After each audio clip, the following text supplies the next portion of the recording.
All right, so this is going to be a little bit of a quick video. We're going to be talking about the Go Next epidemic that a lot of content creators have been talking about over the past few months. And I kind of wanted to give my stats. So I've been recording the past 150 games with the stat sheet on how often survivors give up, how often they bring map offerings, and so on.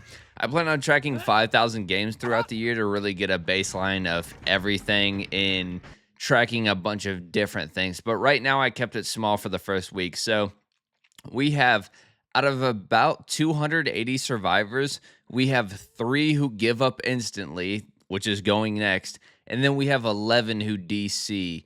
Now, I don't have the specifics for the DCs. Like, in this clip you're watching right here, 3 people DC, like, 2 minutes into the game out of nowhere. I'm assuming they're, like, a trio, and they had something come up, like maybe one of them had to get off to do something, and so they all just left at the same time. Because what are the odds 3 people DC like in rapid succession like that? But I don't know. I mean, maybe that's a possibility because they see one DC and they don't want to have to deal with a bot, I guess. But I think that's definitely an anomaly. So if you were to take away those 3 DCs, you'd have like 9 people in total who actually gave up and DC'd combined, which leads you to about 4%. So honestly, it doesn't really seem that much to me. If you don't count the DCs at all, the give up rate, the go next rate is like 1%, which is even smaller. And yeah, survivors do use a lot of map offerings as well. And I noticed in maps, like when they use map offerings, they really don't give up on first hook. They really don't DC that much either. Obviously, the main one I see is Eyrie of Crows. The second most is McMillan, and third is Azarov. I have actual legit numbers for those, but I don't have them down here right now. Right, so I found that survivors give up immediately, like when they DC immediately instead of giving up because they just don't even want to play anymore, is usually, in my experience, at least as a Huntress main, when you hit them within the first 9 seconds of a match. I think a lot of survivors really don't like that for whatever reason. Like, I love it whenever I'm playing Survivor against the Huntress.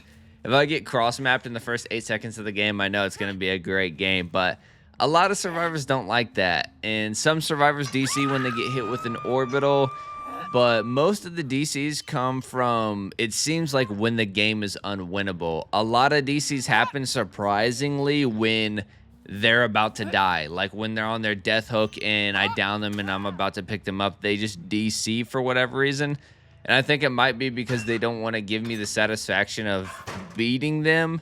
But honestly, it's just like, I really don't understand it, because if you literally wait just 20 more seconds, you'll avoid a DC penalty. You know, unless you're done for the day, then, you know, that's fine. If you're done for the day, like I've done that once or twice before as Survivor against a Vecna. It's just like I was just done for the day anyways, because I was just tired of playing Survivor and I got absolutely cooked. So I'm like, I'm just going to DC anyways. He hooks the bot dies immediately. It doesn't really affect anybody anyways. So yeah, at least from what I see right now on what servers am I on? I think I'm on NA East. At least from what I see right now, I really don't see a DC like or I guess a give up epidemic. You know, DCs and give ups is about 6%.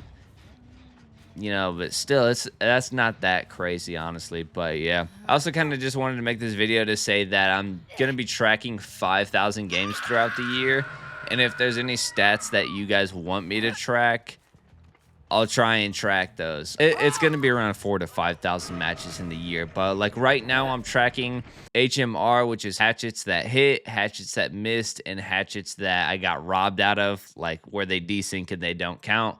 I got win, loss, and draws. I got kills. Obviously, 10 games a day, 40 survivors possible per day. You know, 1 hatch, 2 hatches I gave out, 37 kills in total. And 2 hatches given, one that they earned, right? Yeah, so that's a few of the things I'm tracking. I'm also tracking map offerings and syringes and styptics and stuff like that. I don't have that on this sheet. I have that on a separate page. But yeah. So yeah, I just wanted to talk about that, about the Survivor Go Next epidemic. At least from what I see, I don't really see it Yeah.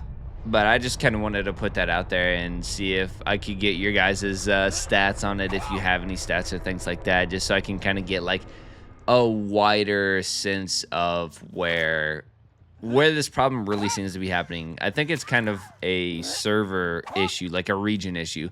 Like I feel like DC's happen more on maybe the west coast of America and maybe more in Europe, but at least on the East Coast, it's very rare that you DC, especially against a full aura. Like you think a lot of people would DC against full aura because how often aura perks are complained about, but for how often people say they're overpowered and unbearable to go against, almost nobody gives up against me. So yeah, yeah, that does it for this one.